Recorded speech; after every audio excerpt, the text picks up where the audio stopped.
Oh, good morning.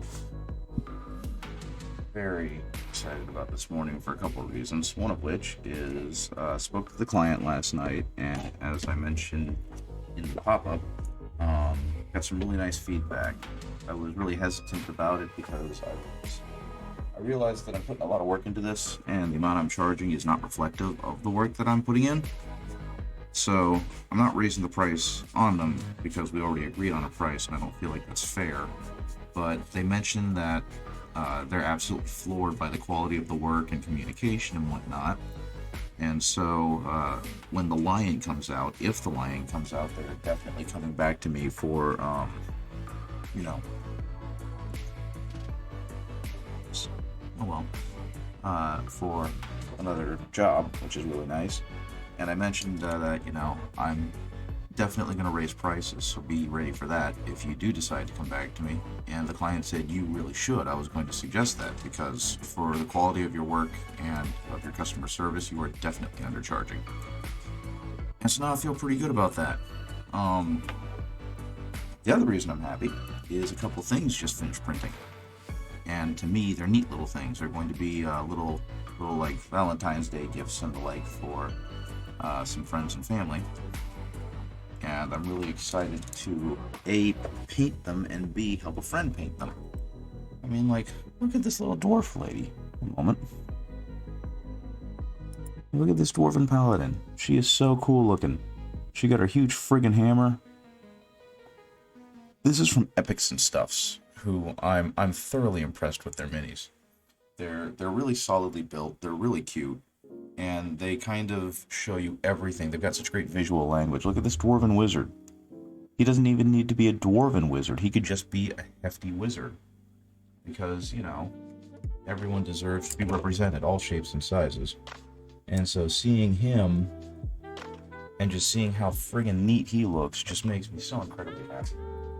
And something else that I think is kind of cool that I don't feel too bad showing because I'm pretty sure that his kids are never going to see my stream. We also printed out these two Koroks. And I mean, just look at them. They're perfect. They're beautiful. My favorite thing, though, is a surprise, and I can't show it to you because it is going to be a gift from my wife. My other favorite thing is, check out this guy. I'm really sad that the arrow popped off when I pulled him off of his supports, but I mean, just look at him. Tell me he's not perfect. Tell me this is not like the greatest thing you've ever seen. So I am very excited to paint this just for kicks and giggles on like Valentine's Day. Well, before Valentine's Day, but I'm in love with this mini. It's so cute and silly and dumb. And it's going to be an easy paint job because, I mean, you saw it's not particularly, it's detailed, but it's not overly detailed. So I got some new direction from the client. One thing that they mentioned is that the horns are definitely not really showing off the way I'd like them to. They're not being highlighted well enough against the other bright spots. So what I suggested is that I go to a very pale magenta and work my way back down to black. And the client really liked that idea because originally they wanted them to just be straight black and have some gray edge highlighting. And as I was doing that, I just kind of realized it wasn't working. It wasn't bringing out the vibrancy of the horns and of that kind of thing.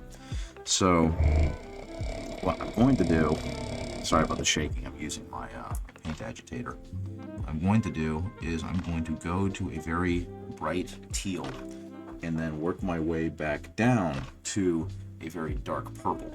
And hopefully that will do a decent job of really kind of showing off these horns. But we're gonna see. I've never done it before. I have a feeling I can get a really nice blend going on. So we're gonna see what I'm able to do and pray for success. Okay, so the first thing is I'm gonna go up to that really bright teal. The yeah,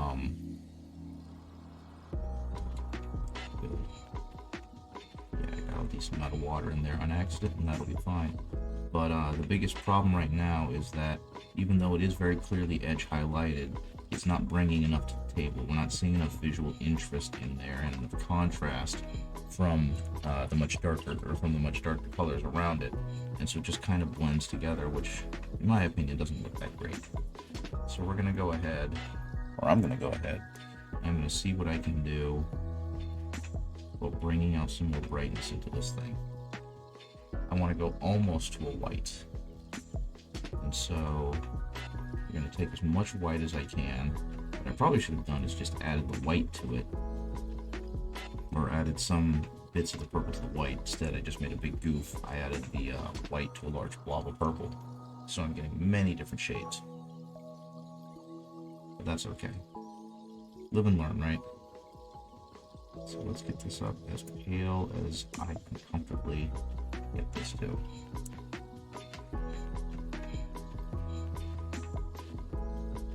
Okay, I'm getting some more white.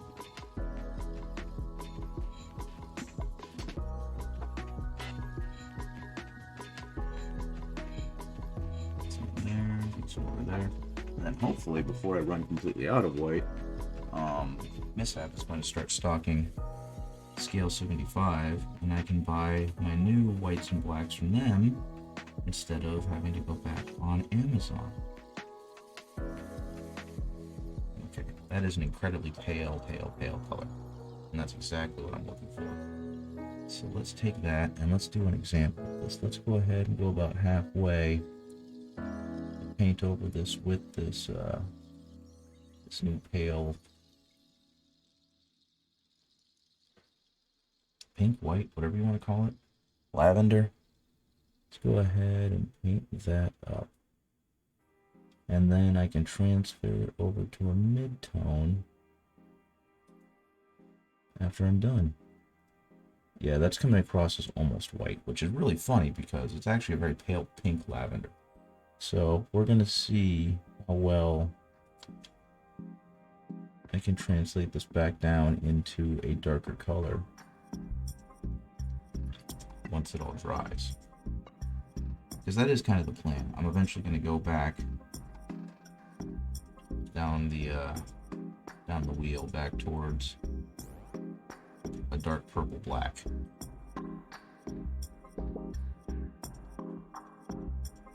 Which, based on how dense the black pigment is, is not going to be a problem. It's been gravy. Okay. So now we're going to darken that down a little bit and cool it. And this is where I'm going to need some real confidence, because I know how to blend. I'm pretty okay at it, but it's still not an easy job to do. So I'm going to have to go through each one of these individually.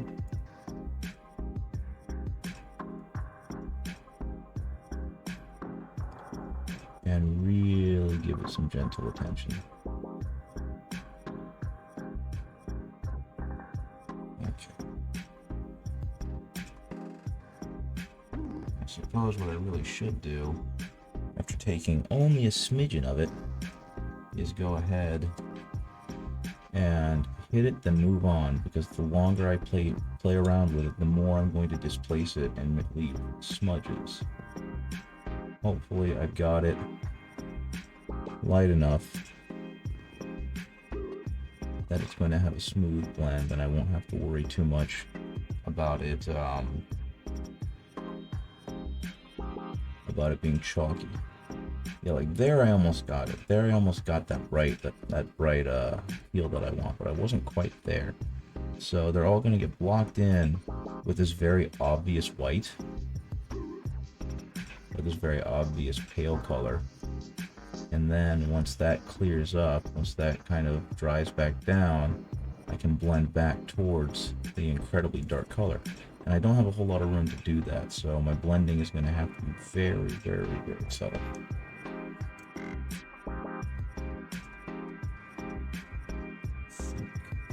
Just add a little bit more back in there. Put that back out with white.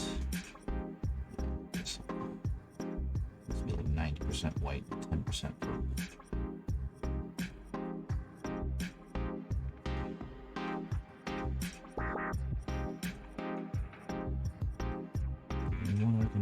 Go back to that.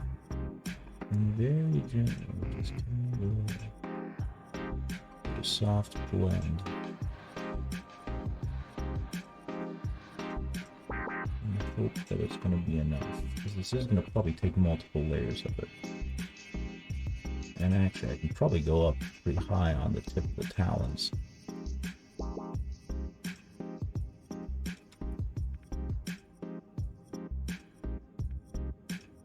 Yeah, nice. Right on there. Okay, I've accidentally got a highlight on it. There we go. So let's go ahead and take that pinkish. Because I really want these colors to also be a bit desaturated, since they are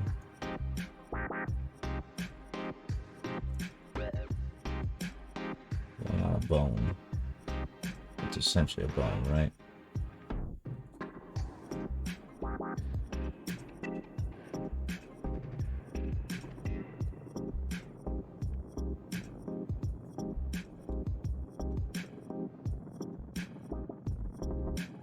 Yeah, I think blending back into this is going to make a very interesting color.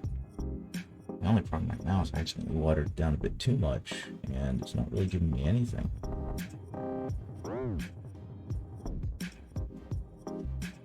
Though I think that's going to be a patience thing. And see, I've mentioned this before, but this is kind of what I really, really enjoy about the commission painting, is I would never have tried to teach myself how to blend like this before, but because I'm doing this for a client, I don't have a choice. I've either got to learn how to do it or turn in subpar work, you know?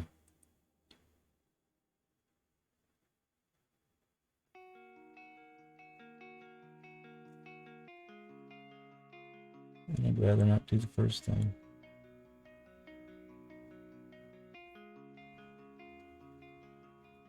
Okay, so let's go ahead and go back to that very white tip.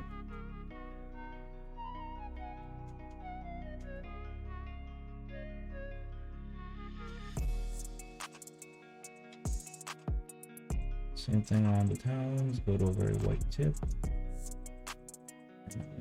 And way back down. Basically doing similar technique to what I did for the flames.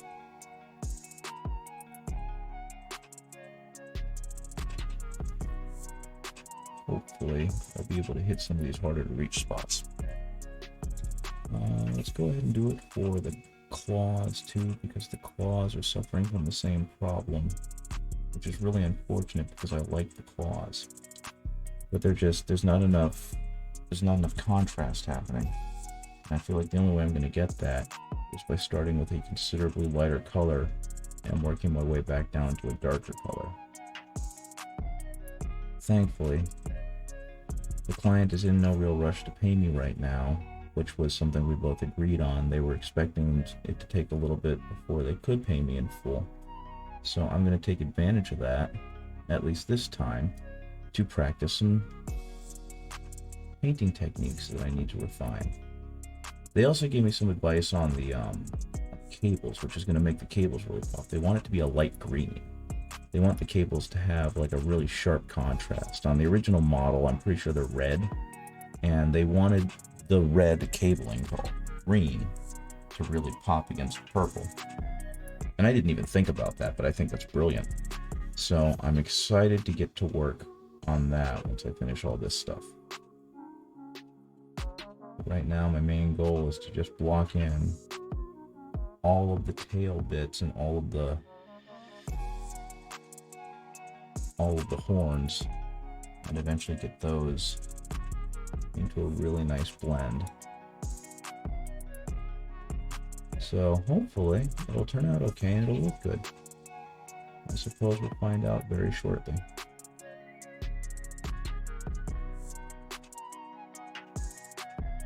Because I don't think this is something I'm going to be able to half-ass. I'm going to have to do this well, or else it's going to be glaringly obvious it's not done well. You know what I mean?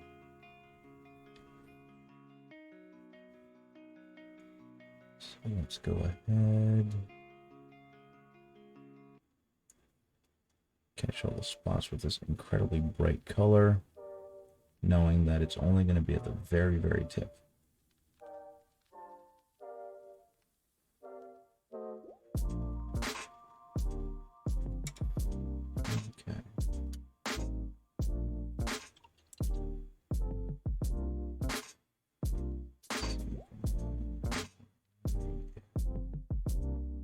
biggest problem I'm having right now is that white always ends up being a very chalky color. So kind of got to work with that as I do this.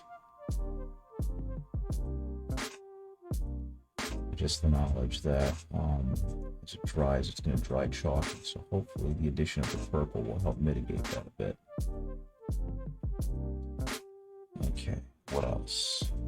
Big horns up top, I suppose. I should go ahead and hit those. And as I've mentioned before, something I've got to get better at is trusting the ugly phase, because right now, this is very clearly the ugly phase.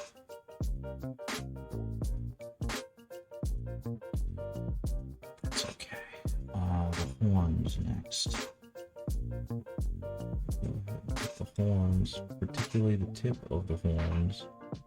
And I suppose if the client doesn't end up liking it and I don't end up liking it, I can always just paint it all back down to a dark purple black, and then it'll be fine. Because the fact that they chose such a dark color as a base for the entire model really, really helped. Because anytime that there's a revision that needs to be made, I feel like I'm not wasting a huge amount of paint to fix the issue. I feel like there was supposed to be a claw there that never formed, so we're gonna go ahead and just hit that a little bit. Get a little bit of that there. Okay. Gotta make sure your manicure is completely done.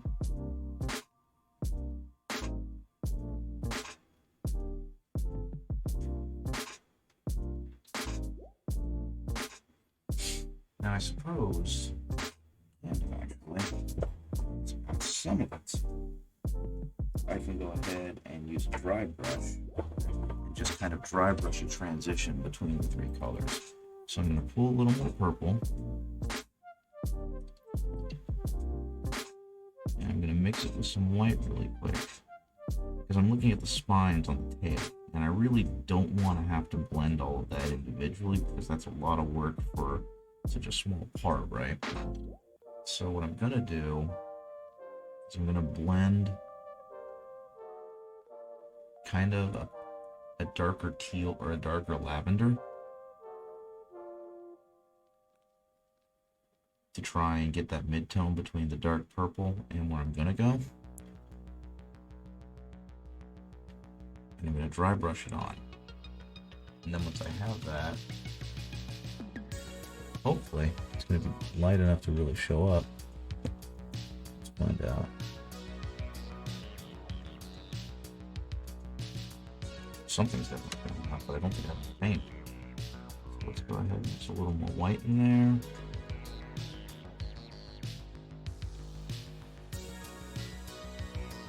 Just to get some more mass. Get some more liquid to play with. Get the smallest amount of black in there. Mix it all together. Hopefully that will be enough now. Hopefully it will be a bright enough color that it actually shows up.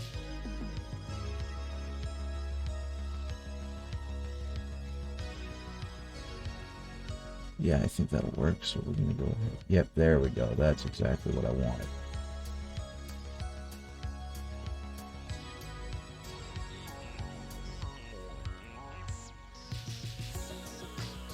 Look at that instant volume.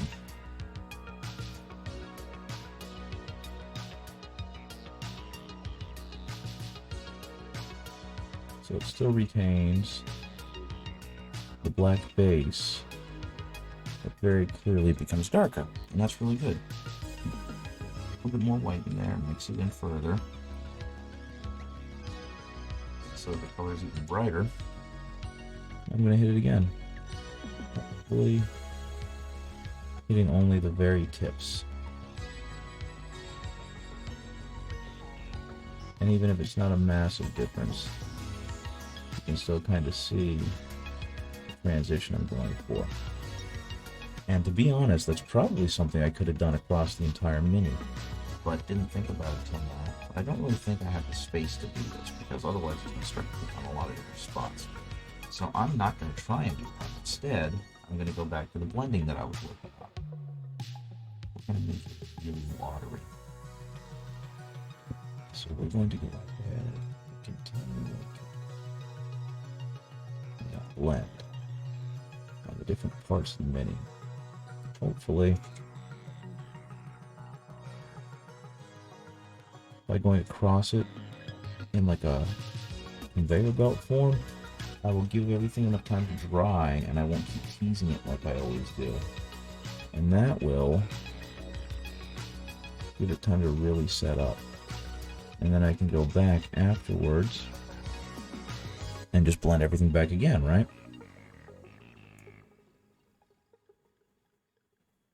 Okay. At least that's the hope.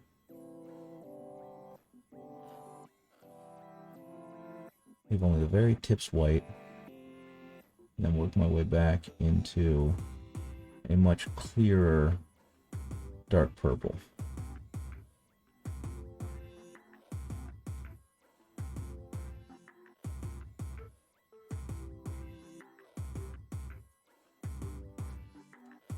I'm kind of tickled to put a horn on the back of this leg, but not on the back of the other, because he would stab his butt with it if you had the horn on the other.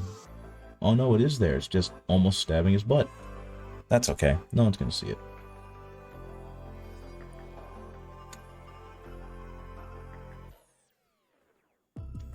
Okay. So next we're going to be the nails, which again are going to get us to the tip.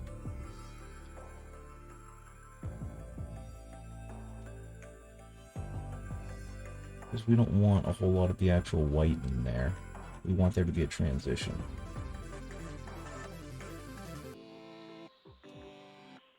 Almost back down to the purple.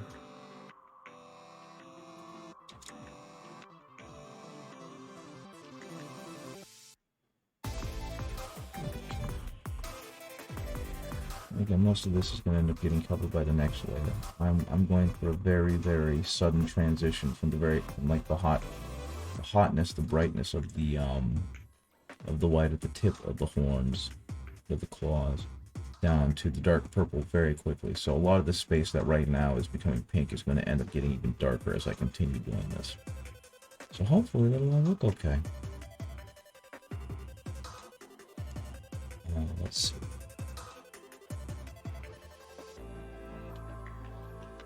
Something here, as much as I can. As much as I can. Didn't get that one right. So, even brighter, please. I didn't hurt that one very quick, and then I'm almost immediately going to go back over it.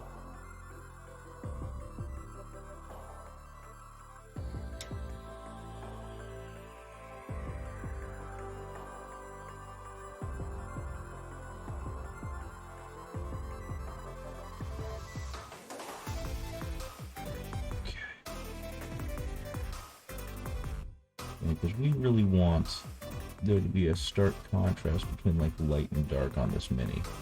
The way that the client made it sound like is they really want there to be really stark contrast between like the purples down to up to the whites and back down to the blacks of the colors on the mini. So that's what I'm gonna try and do. And initially, they wanted the power sword, they wanted the cursed demonic blade to have like a green glow, but they ended up agreeing with me that they think a purple glow to match the rest of the mini's light sources would make more sense. And I don't know, I think the green would look really good, but I'm going to try it in purple, and again, if they don't like it, I'll go ahead and adjust it and fix it. So we're going to see. It'll all be fine. Okay, let's do this up. Purple. So the more I play with it, the more I realize a dry brush might actually have been the better option here. That's okay. Live and learn, right? The only thing I really don't want to have happen is I don't want this to look like it's Neapolitan and it's got a bunch of layers to it. I want them to all kind of transition gently into each other. And so we'll see if I can do that.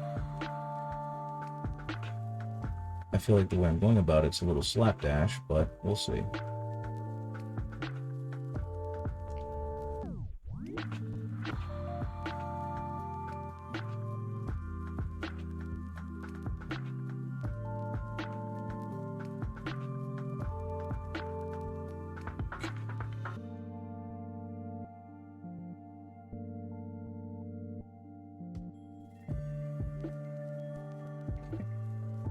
just touch of what I have here. Okay, now from there, I'm going to kind of blend back towards a purple. Water down the purple using since it's such a vibrant color, I don't need anywhere near as much. I'm just gonna go ahead and take it. Maybe a little more than that. We're gonna go back down. And actually, from what it looks like, I really could have just done this straight to the purple. So I think that's what I'm gonna do. I'm gonna take it as much to the tip as possible. Can't stay for long. Wanted to pop in. Steven Prince is still looking fantastic. Thanks, Pilky. Good to see you. I hope you have a good rest of the day, buddy. Appreciate you popping in to say hi.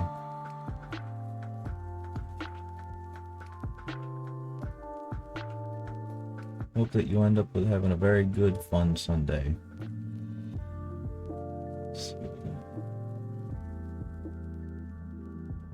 Blend that all the way back. Blend that in. And this is going to take multiple layers. I have no delusions. I'm very aware that by doing this thin blending, I'm not going to be done anytime soon. So the plan is to hit it with to hit all of the layers at least once. Try not to go back and mess it up, and just in general, try not to interfere with the ugly phase. You know what I mean? Right here, I may have let it stay a little bit too. Been good so far. Done a food shop, done some more tidying on the painting. Very cool. Glad to hear that things are moving along well. Right now I'm trying something I haven't really done much before, and that is wet blending and glazing back to the darker, like purple black that I'm using for the base of the bone, because the client and I both decided that the bone was just not popping enough compared to the rest of it.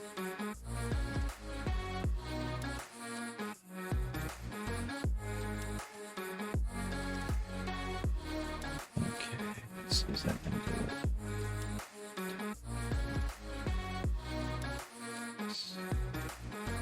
And this is something that I still don't have a whole lot of confidence in myself with, is I haven't done a whole lot of blending before and a whole lot of glazing. So the idea of glazing is still kind of like, yeah. That's kind of where the beauty of the commission painting comes in. Is I get to practice it, and generally I'm not gonna give them a product that I think looks bad, so I'm gonna keep working on it until it looks good, right? And at that point I'll have essentially taught myself how to do it. Try a bunch of bare sprues and practice glazing lots of color. That's a really good idea too.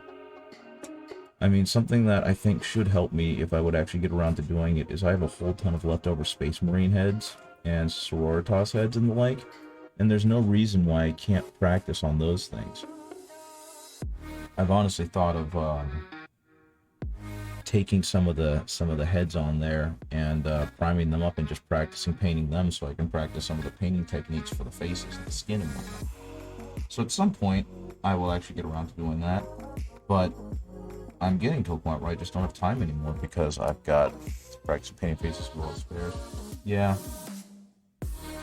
I think I didn't realize how much fun it was to paint faces, because you've got to get so much volume in so little an area. And so I was having a blast when I was painting faces, and I really want to get back to it. And to be completely honest, this is all this glazing's looking pretty good. This first layer is drying admirably. Oh, since you weren't here for it, I gotta show you something. Around Valentine's Day, I'm taking a break and I'm painting this. Contrast has made faces a lot easier to do. Yes, they have. Contrast paints are beautiful for flesh, and I love it. But this is my new favorite model. He was very cheap, and since it's Valentine's Day soon, I feel like I need to paint this guy. So, I just love how angry he looks. Unfortunately, the arrowhead snapped off, so I'm going to have to make a replacement. But that model is just silly, and it makes me happy with how silly it is. So I'm looking forward to eventually painting that. On Tuesday, Soft Servo is coming over, and we were going to box, but it's also really close to a few friends' birthdays and whatnot, so we're going to turn it into a painting day instead. He got his wife a gift, and I printed him one from the same makers. It's Epic and stuff on my mini factory. If you're ever interested in looking for their things, they have some fantastic minis and 3D prints. They all have that kind of cartoony look about them, and because of that, all of the characteristics and features are hyper exaggerated. They've done mainly turtles and dwarves, and then a mishmash of other things. But they're fantastic to look at, and I love them to death. Thank you, Snowtoid. Good to see you. Good morning. But yeah, Epics and stuff does some really, really funny minis, and they're just so incredibly personable. So if you ever want to get some neat D&D minis that have a whole lot of personality, and you really want dwarves and turtles, then go to Epics and Stuff's on My Mini Factory. I really enjoy the humor of their models. They also apparently love pugs, so they have a whole bunch of really dumb, fat, bug-eyed pugs for sale. And it just tickles me to no end because I love pugs. Poor little mutant doggos. I like the idea of pugs more than I like what we've done to them as a breed. I'll put it that way. Because they're cute and they're funny looking, but I hate the myriad health problems they have. So if I were to ever get a pug, I would definitely get one that is crossbred to have a lot less of the hereditary problems that pugs tend to have. Hereditary physical problems. Those are the words I'm looking for. Okay. I think by and large, while this is an incredibly sloppy glaze, it's turning out okay. So I'm not going to feel too bad about it. And I think it's definitely bringing some much needed pop to each of the individual claws and whatnot. And like I said, it's eventually going to go back down to a dark black. So a lot of this chunkiness that I have, where it's very clearly blocked out, is going to go away, and it's going to look fantastic. At least I think so. Because I was not liking how clumsy the edge highlighting was looking. Some of these horns and whatnot.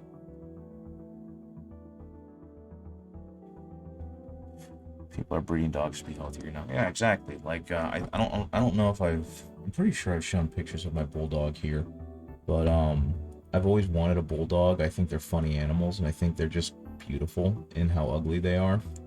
But I did more as I was getting older and doing more research on British bulldogs, I realized that the things I love about them, the squat face, the wide shoulders, the wrinkly, the wrinkliness, all that stuff, most of that was inherently really bad for them health-wise, and so I felt awful wanting a dog that was essentially bred into non-viability, until I found out about a type of bulldog called an Old English Bulldog, which is spelled very pretentiously.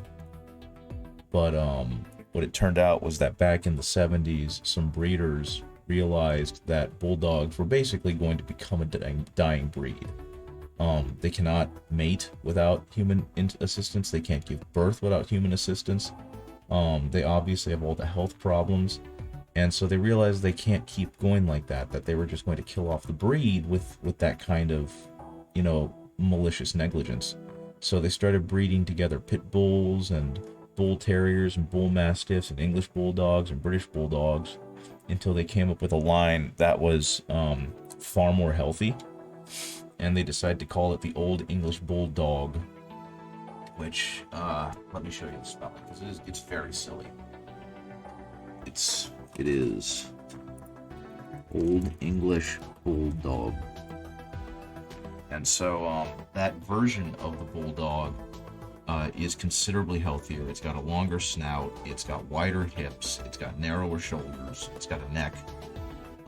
It's got a lot of things going for it that just make the overall biology, and the eyes are definitely more sunken in. They're not just popped out. They look healthier, and that was the goal. They wanted them to physically be healthier and look healthier, so that the line wouldn't just die off because of how unhealthy they were. And so that's what my dog Angus is. He's an old English bulldog, and like, first of all, he has a better digestive system that doesn't turn everything into horrible smells. And though he still is a smelly dog, or still does smell, he still has issues with gas, which is funny because all dogs do. But he also can breathe better. So even though he does wheeze a little, or he does snort a little bit, it's nowhere near to the point of an old bulldog, right? It's just kind of, if he breathes real deep, it's just kind of like that. I don't want to make the noise, but you know what I mean. It's not constant. It's only when he breathes really deep.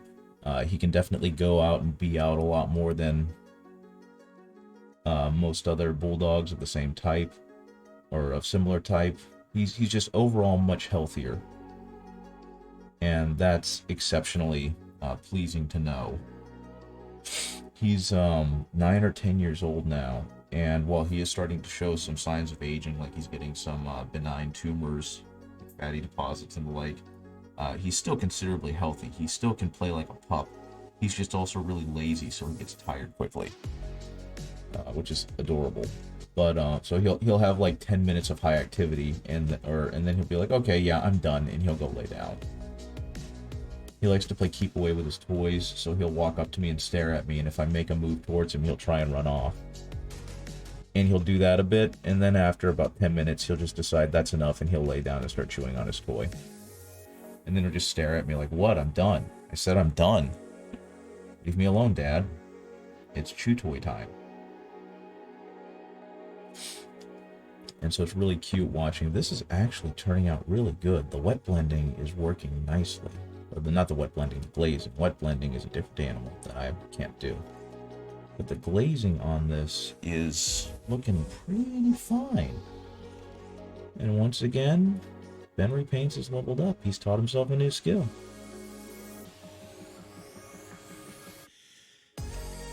Kalu Kalay.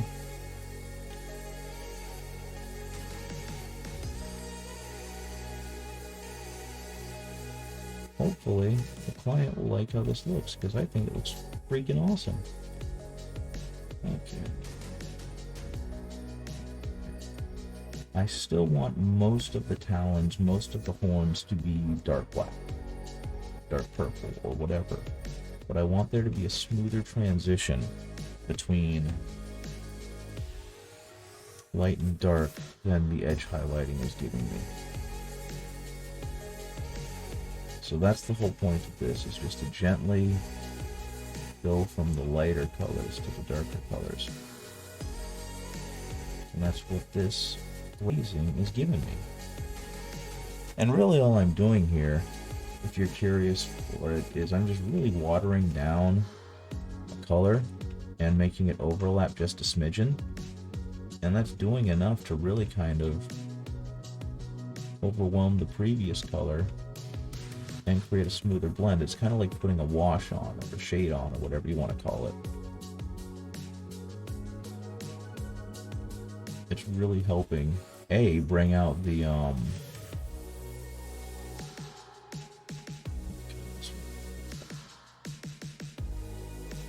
it's really helping to bring out the other colors. At the same time, a really nice transition back.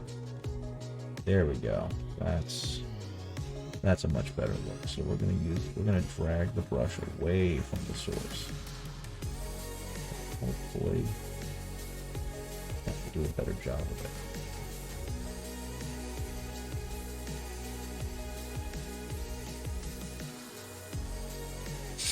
I feel like trying to teach yourself a skill on the fly while working on a client's project is probably not the best way to do it. But I also kind of feel like, what else am I going to learn? In any other job, this might be considered bad form. But then again, I'm a school teacher who does this all the time with the students, so I don't really know where I'm coming from there. Okay, so let's make sure that.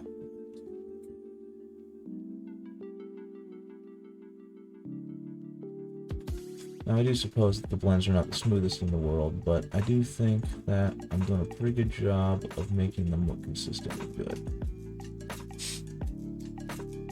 Okay. Moving on to the higher up ones.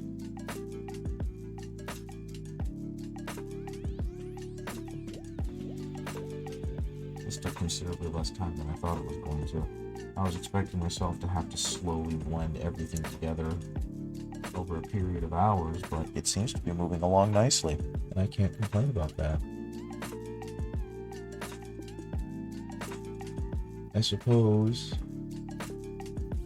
as I get better and better at this, and I start being more and more precise, I'm not even on the camera. That's when I really need to start hunkering down and learning how to make it smooth. Right now, for the sake of this project, it's coming along very nicely and creating some really good blends and some really good transitions between the darkest color and the lightest color. And if I knew it was this easy, just a light color or a highlight, a mid-tone, and a shader, I would have done this years ago. This is good.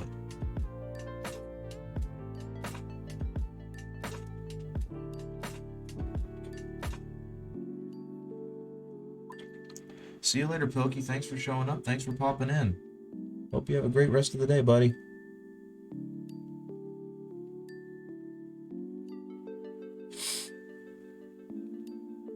Okay, what else can I do here? I feel like there's more to be done. Maybe in here?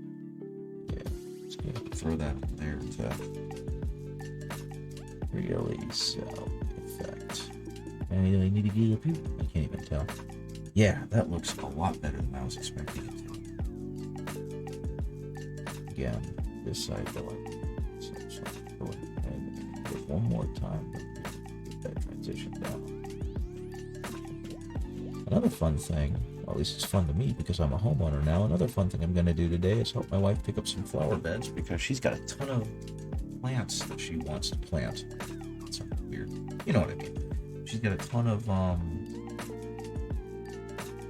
seeds that she got from her parents last year that she's really keen on getting planted now that things are starting to sprout because our freaking what's my brain thinking? Our weather can't decide whether it wants to be spring or fall. I mean, the dead of winter.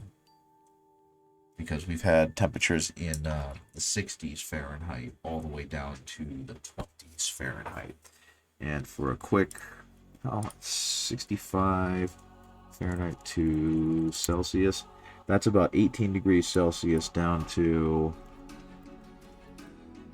-9.5 Celsius. So it's been fluctuating back and forth like that for the past couple weeks. And so we've got plants that are trying to emerge because they think it's time to, bud. And then we have them freezing back over because the temperature snaps back down so quickly. I can't imagine how miserable it is to be in Texas right now where half the power grid is dead. Okay, a little bit more of a transition would be nice. So we're going to go ahead and do that.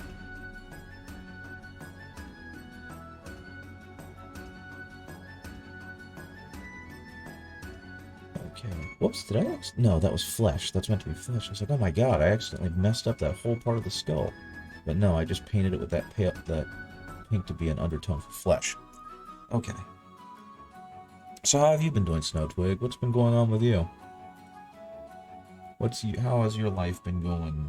Because you pop in and you say hi, but I don't really hear much about you. And maybe I do, but I'm just so caught up in what I'm doing, it kind of flies under the radar. But since you're here, I'd love to hear how your day's been, how your life's been, how things are going. I don't want to get down too much.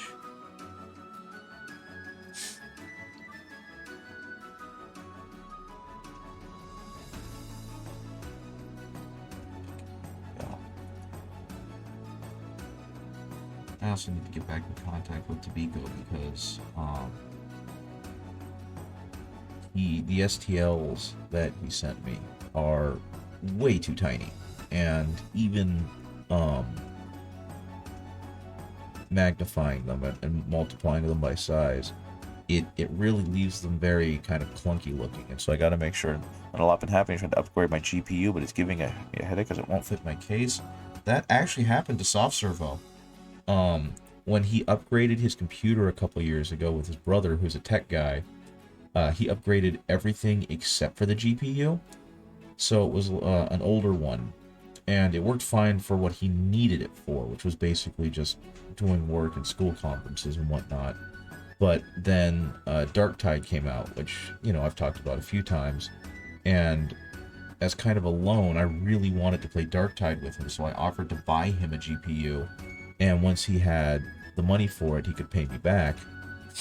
And he eventually did, but we got him the GPU. It was I think a 2080. It was either a 2080 or a 3050. It was a really nice one, but not like the best. You know what I mean?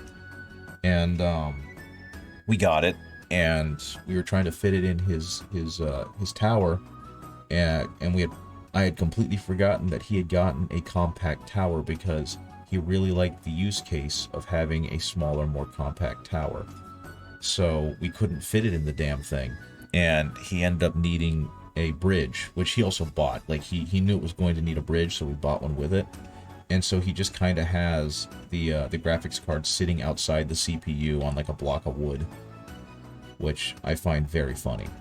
I think though, once he moved into his new house, he went ahead and bought a newer CPU tower, and now he's got it in there somehow. But it was just really funny knowing that for the first night when we started playing, since he couldn't fit his graphics card in his CPU, he just kind of had it sitting on the box it came in, using the bridge. Okay, and I think, I don't want to say with certainty that they're done, but I think I think I'm basically done with the horns and the bone, because this did a really good job blending it. And I think what I'm going to do is I'm going to blend back a little bit with this, because it's so much bigger an area. I'm going to want a little bit more of a transition. So go ahead and have a little bit broader of a purple to black transition. So what kind of graphics card did you get?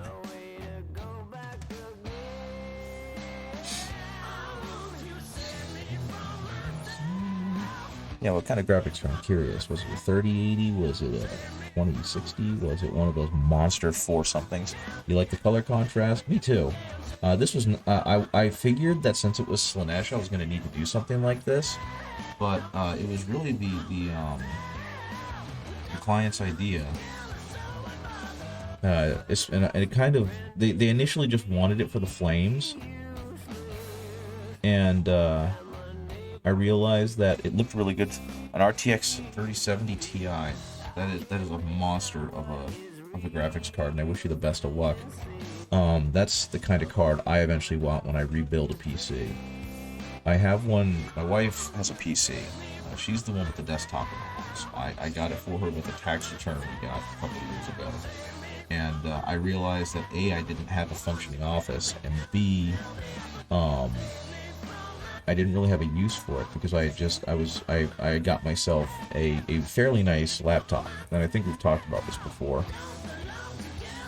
And it's got, I think, a 2060, and so upgrading to a 3070 would be absolutely mind-boggling for me.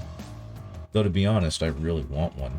I downloaded a new game. I've mentioned many times before that I'm a big boxing guy, and a game came out called Undisputed, which was in development for a long time as Esports Boxing Club. And even though my computer is above the minimum requirements, which is like a 1660, it runs like crap. I can't get it to go above like 15 frames per second, even on its lowest settings. And I finally capped the frames per second at 30, and now it'll kind of run smoothly. but it still has moments where like the game just decides, nope, you're not getting more than 15 frames per second. Good luck. Hope you enjoy getting your ass beat. And I'm just really frustrated because there hasn't been like a good boxing game since 2008 or 2009 with Fight Night Champion. And I was really hoping for a new one that was going to kind of be the next generation's version so I could play boxing games again, because I really like them. I enjoy the science of boxing a lot more than I enjoy the actual violence of boxing. And unfortunately, the game is just really stuttery. It's also still in early development. It's big, and what's annoying is it would only fit if I had an extra inch of space. Do you have a grinder? Like a grinding wheel? Just cut an extra inch of space. Nah, I'm just being silly. But yeah, that's the worst, when things just barely don't fit. That is the absolute top tier, most annoying thing in the world. Is when something is supposed to fit, or it's really close, and it's just not quite there. That's actually what happened with the, I think it was a 2060 or 2070 that we got for Soft Servo. Is it just barely didn't fit. And so, he ended up, like I said, having to buy a whole new tower. But it was like, gosh, what was it? It was maybe an inch and a half of clearance to get it inside the tower. Though I think he did need a new tower anyway, as much as he liked his old one. So it forced the upgrade there, and he found a budget one that he really liked.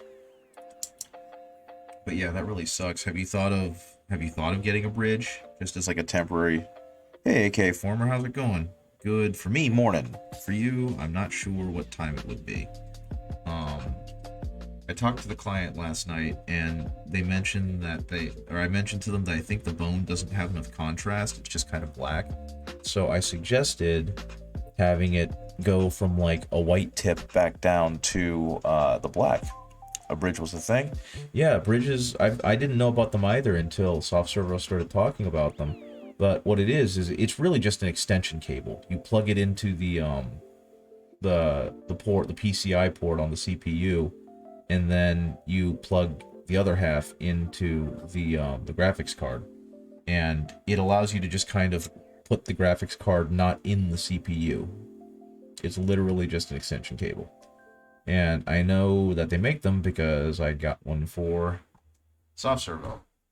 Okay, give me a second. Let me see if I can find it for you, because it should still be in my Amazon history. You said you have a 3070 Ti bridge. Well, there's a 3070 Ti. That's a brace support, which is not what we're looking for. That's a bridge 4 slot. I don't know if that's what I want. So we're going to go into returns and orders, and I'm just going to try and find the one that we got him.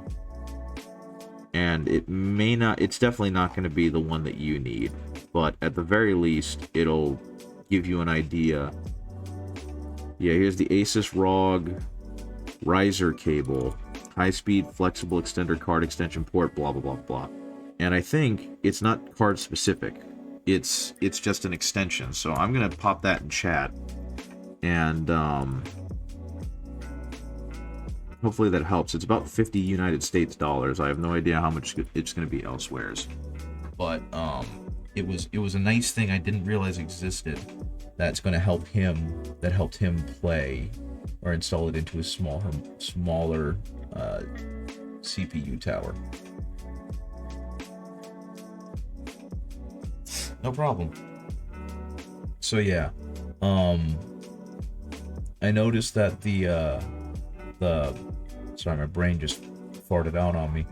The horns and bones on this Mini were not really showing off. They were very understated. And so I mentioned to the client that I think what I should do is, instead of keeping them black and doing edge highlighting on them, is that I should go ahead and give them like a white tip, and then blend my way back down to the bone color I had used. And the client really liked that idea, And so that's what I ended up doing. That's what I've been spending the morning doing. And now I'm kind of doing highlights for parts of the skin that looks like they may have gotten a little too dark.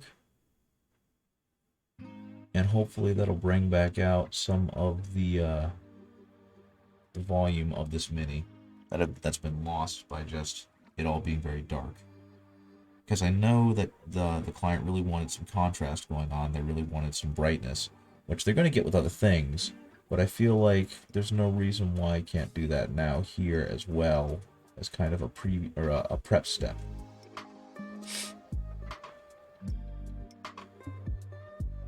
Okay. I think I need to make it a little darker than that.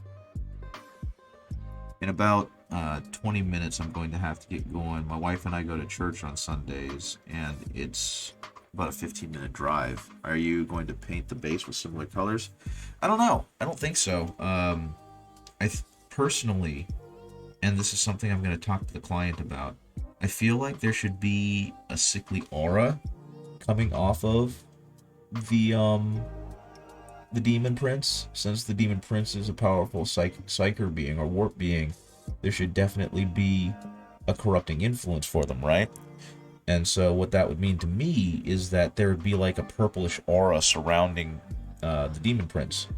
But I think the client just wanted me to add some grass if I could, and otherwise paint the column so that it had more of a Greek column vibe to it, which is fair, I suppose.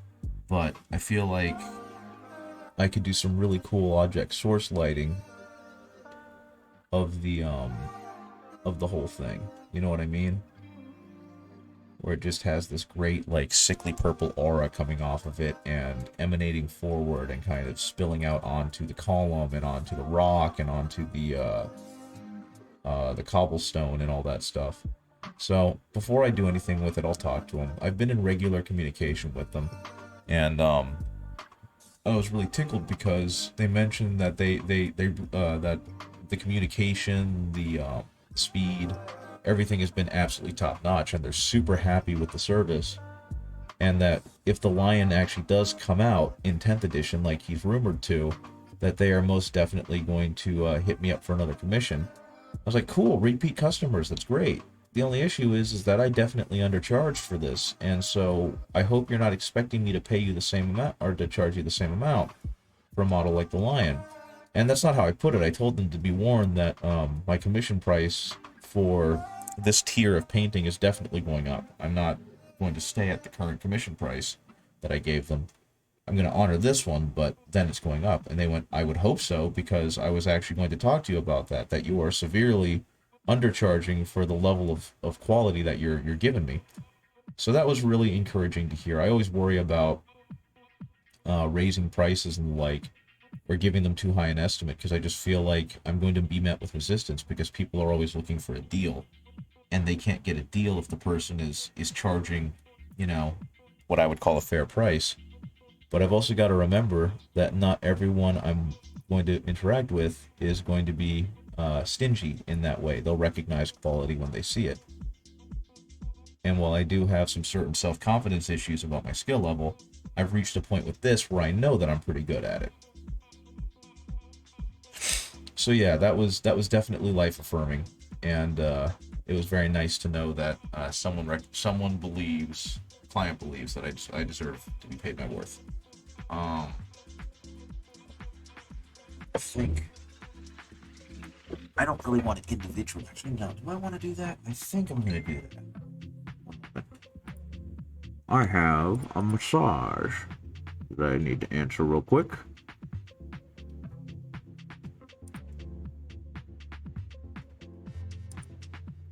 Still going up to see.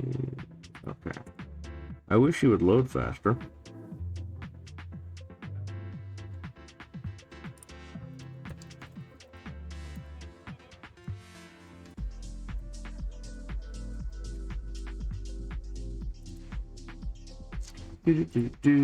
Speaking of the devil.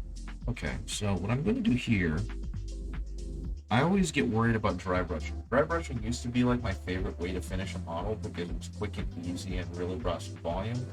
But now I get really nervous with it because it always seems to be sloppy. So what I'm going to do is I'm going to hit this model with a light dry brush, see where all the ridges are, and hope that that's able to bring some color back.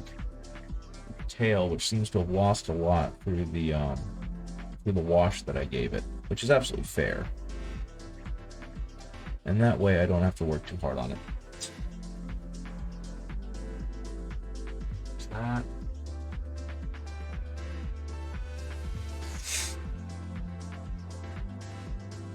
But yeah, no, I always grew up with around people that always balked at having to pay higher prices.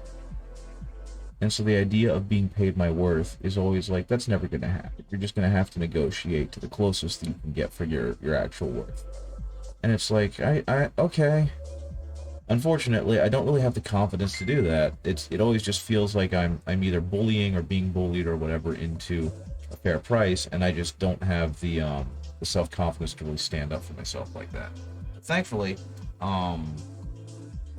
I've been my wife is an artist, an independent artist, and she's always being urged to raise her prices because her stuff is worth it. And I'm seeing that people are really willing to pay that price if they believe it's worth it. So I have a lot less consternation about it, knowing that it's the same thing.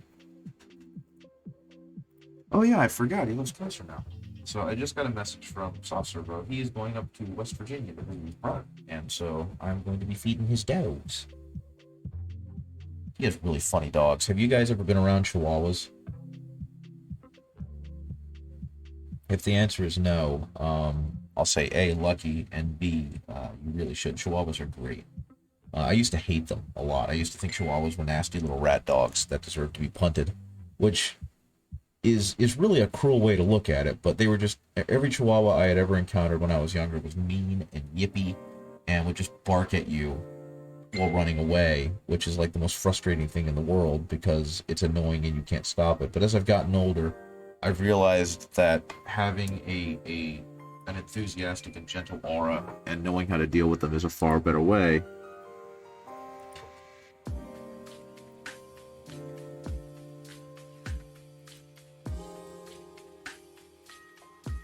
But he rescued 2 dogs a couple years ago, and one of them is a miniature pinscher named Zelda, and the other one is an old Chihuahua named Teddy. And Teddy is this poor, shaky, bug-eyed, chubby little guy who also happens to crave attention. He is the funniest thing in the world, and he's super attached to people.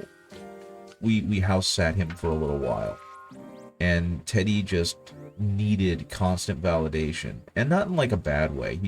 Even though he doesn't know me very well, he followed me around everywhere I went, and he was just kind of happy to be involved in whatever I was doing, even if it was just standing around and watching me do things. And Soft Servo has this audio footage of when he comes home. Teddy is so happy to see him that he starts like barking, and the barking eventually just becomes loud shrieking because he doesn't know what else noise to make. So you just start hearing this horrifying wailing coming from inside the house, and you think that someone or something's in agony, but no, it's just Teddy being excited that his family is home, and so all he can do about it is scream. And that's so incredibly relatable. I wish I had that power of being so exuberant that all I could do is shriek. And meanwhile, the other dog, Zelda, is very, very attached to Soft Servo. And she's very attention starved. Not because he neglects her or anything, but she just craves the attention. And so she will actively shove Teddy out of the way to get attention, which in itself is funny. But if she's away from her dad, she absolutely loses her mind. And the first time we dog sat for them, they brought the dogs over to us. And Zelda decided that she didn't want to be there. She wanted to go home and find Dad. So we were going out to meet a friend at a restaurant, and Zelda, as soon as she saw that the door was open, immediately tried to bolt. And I had to kind of push her back as I was leaving. And that didn't do anything because as soon as I opened the door further after pushing Zelda back, she bolted out of the house, which is terrifying because, you know, tiny little miniature Pinscher bolting down a busy road. So, we chased her, and she started going straight for the road because she wanted to go home, and a car was coming down the road. So my wife is like freaking out and screaming at this dog as she's trying not to fall down our driveway. And the dog is kind of ignoring us because she wants to get home. Then she sees the car coming and veers back towards like the lawn, which allows my wife to slow down a little bit. But by this time, I had divested myself from the door, and now I am charging after the dog. And don't get me wrong, my wife is not a tiny lady. She's a little taller than me, and she's built kind of like a gymnast. She's got really tall, really long, or not a gymnast, I don't know, a basketball player, whatever. She's really long-limbed, and so it's like, fine, okay, cool. She can chase you down, but she also really didn't want to eat it on a driveway, so she wasn't moving quickly. Me, on the other hand, I cut through the lawn, and since I boxed for a while, I know how to run, and so I'm charging down the lawn like the Space Marine from the Astartes short film, and I'm screaming Zelda's name, and she turns and looks at me and sees how fast I'm coming down or bearing down on her, and just immediately goes to the ground. Doesn't run anymore, doesn't do anything, just turns her head, sees me, goes whoops, and then just drops to the ground. Okay, I'll see you later. I might be gone by the time you come back. Like I said, I've got to head off soon because I don't want to be late for church.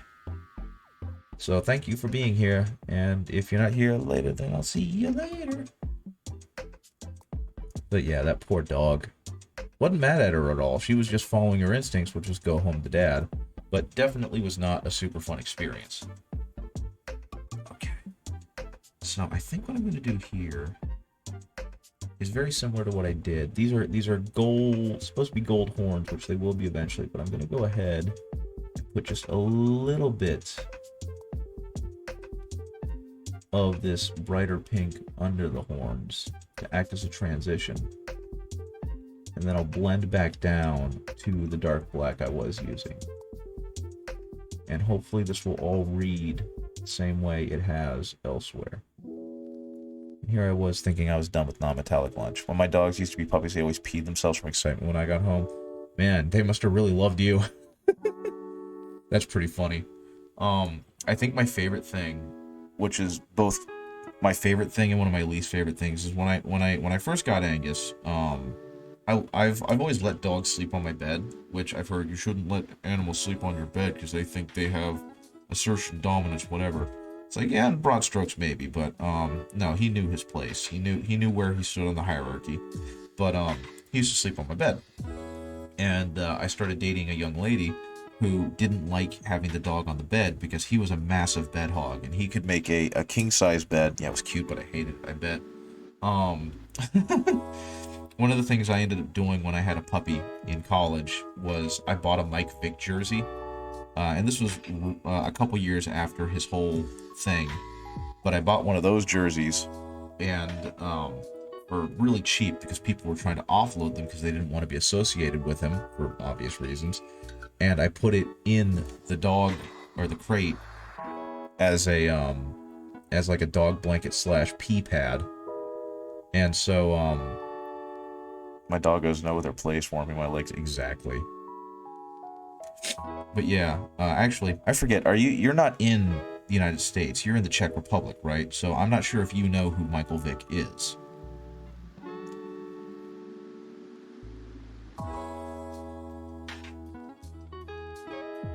But as someone who seems like a dog lover, I'm pretty sure you're not going to like him. Okay, Michael Vick was a football player, American football player. He was like one of the major football players in the early 2000s because for American football, quarterbacks are the guys who they're under center, they're the leaders of the team, they signal callers, all that kind of stuff, right? And he was special because unlike most quarterbacks, he was really mobile and really athletic. So a lot of quarterbacks, after they hike the ball, they step back and they either hand it off to another guy to run it, or they throw the ball, right? Every now and then, if you have a particularly athletic quarterback, they might try and run the ball themselves, but they typically don't, because if a quarterback gets hit and is taken out of the game, that's a huge blow, right? But Michael Vick, not only was he a ridiculously strong thrower, not very accurate, just strong, he could also run, and he could run well. And so he had these highlight reel plays that made him real popular for the Atlanta team he played for, right? But he also was into a lot of the lesser or less good parts of society, because it's what he had grown up in Virginia Beach, Virginia, and the like. So he had a dogfighting club, and he actually had like a whole thing. They called them Bad News Kennels, and they would fight pit bulls. And dogfighting is obviously a very brutal sport, but there was like video footage of him throwing dogs into puddles on concrete that had electrical wire going into them, and all sorts of horrible things like that. And so, while he wasn't convicted of dogfighting charges, he was eventually convicted because they realized what it was. The bigger thing that got him a harsher sentence was his complete and utter disregard for the whole process. He basically treated it like he knew he was untouchable, and thus was disrespectful in court, paid no attention to the judge, all these kind of things. And so, between his flagrant disregard for the law, the incredibly cruel way that he treated animals, and, all of that stuff, he just kind of became persona non grata for a couple years, especially since he was also incarcerated. And as a dog lover who doesn't like the idea of animal fighting to begin with, I very obviously was not happy with that. And I never liked him to begin with. He always kind of had a lot of issues with a bad personality and this, that, and the other. But one of the things that happened was a lot of people didn't want to be associated with him anymore. So they sold their football jerseys of him on eBay for incredibly cheap. Normally a football jersey goes for $70, $80, maybe $100. People were selling his for like 10 to 15. So I bought one knowing that I was going to have a puppy soon, and I was going to use it as like a pee pad / puppy blanket until we could get them something better. And so when I finally adopted the corgi that I adopted, I put the Mike Vick jersey in the my brain died. In the crate that I had for him. And every time he would wake up, obviously he was still being potty trained, so I'd wake up, I'd see that the crate had a wet, or the football jersey had a wet spot on it. I'd look at him and be like, good boy, and then I'd go throw it in the wash. So apparently he got out of prison, and he went on this massive PR campaign. Well, not massive. He went on a PR campaign to prove that he was a better person, and that he regretted his part in the whole thing. And yeah, I'm still not too fond of the man, but you can only diverge so far from the culture you grew up in unless you have some very radical changes in your life. So it is what it is with him. But with my current dog Angus, he did not like being put back in the crate. And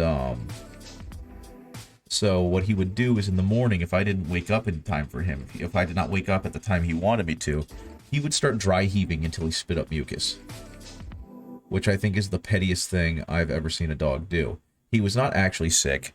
There was nothing wrong with him. It was just that he wanted out of the crate, and so he would force the issue by forcing himself to throw up mucus to make me have to let him get out of the crate so I could clean his pad. Which I always thought was really, really funny. Okay, what was I going to work on next? I think I got most of... face is looking better. I probably could go brighter with the highlights on his face, though.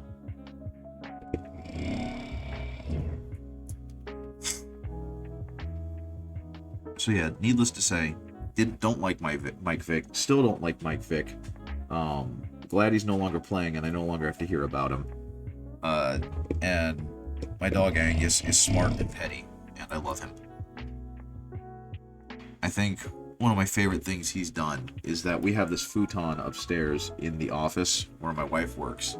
And usually Angus will hang out there with her. And because he just likes being around people.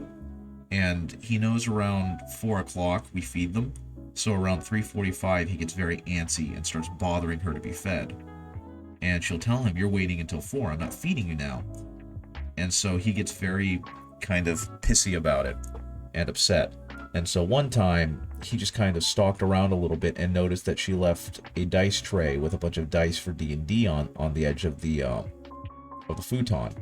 And this was not the edge he had been laying on, right? He was laying on the far side, but he was stalking around, being upset that she hadn't fed him yet. So he kicked over the dice tray onto the floor and then walked back over to his corner of the futon and looked at her like, "Oh no, your dice tray. It fell. Whatever shall we do?" He's such a petty dog.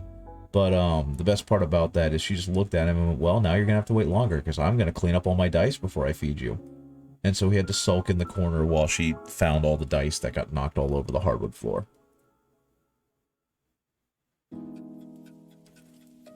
I love my dog. I love how petty and dumb and spoiled I have made him.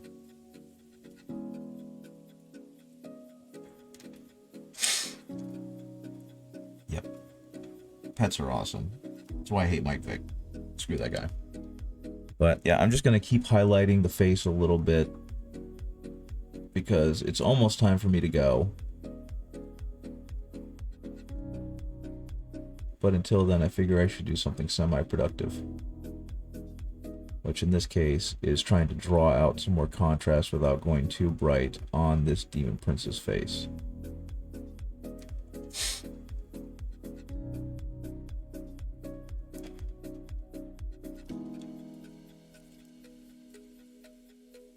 And just so you know, I'm not sure. Yeah, you live in the Czech Republic. I think. Normally, after I get home from work, I'll go online and I'll stream for a little while. So, whatever time it is now, it's 8:30 now. I have no clue what time it is where you are, but I typically stream at about 5:30 to about 6:30 on weekdays because I'm a school teacher. So I get home around 4:15. I need a few minutes to unwind and you know, cool down from the day, and then I tend to stream. So if you are interested in catching me during the week, that is my normal time of operation. Now, let's see, what else can I do here? Am I even on camera? There I am. Go ahead and make that a thing. That's a little too bright. I don't like that. Let's dull that back down. Actually, no, I think for that, that'll be fine. Brighter. Get that a little bit brighter. The more I look at it, the more the Demon Prince's lips greatly upset me. This is a very, very ugly demon, and I think, and that's definitely the point, but my god, I don't think I ever want to look at it this closely again. Though I did find out, and this makes me incredibly happy, someone online has taken notice that the Demon Prince comes with so many extra bits, but only one torso. So they've taken it upon themselves to sculpt a Demon Prince torso so that you can, like, use more of the extra bits to do other things, make other Demon Princes.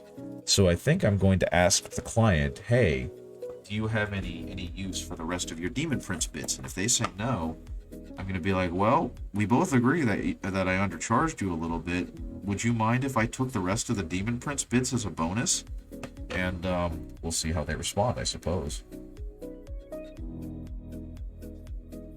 Because obviously they want Slaanesh, but I play Death Guard, and so while I don't have any Nurgle bits to go along, or any Nurgle demon stuff to go along with them, I don't see why I can't start with a Demon Prince.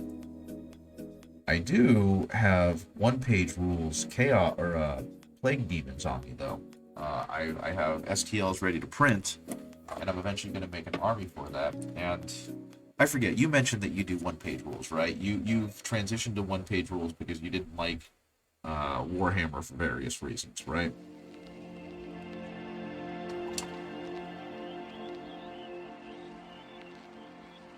Okay.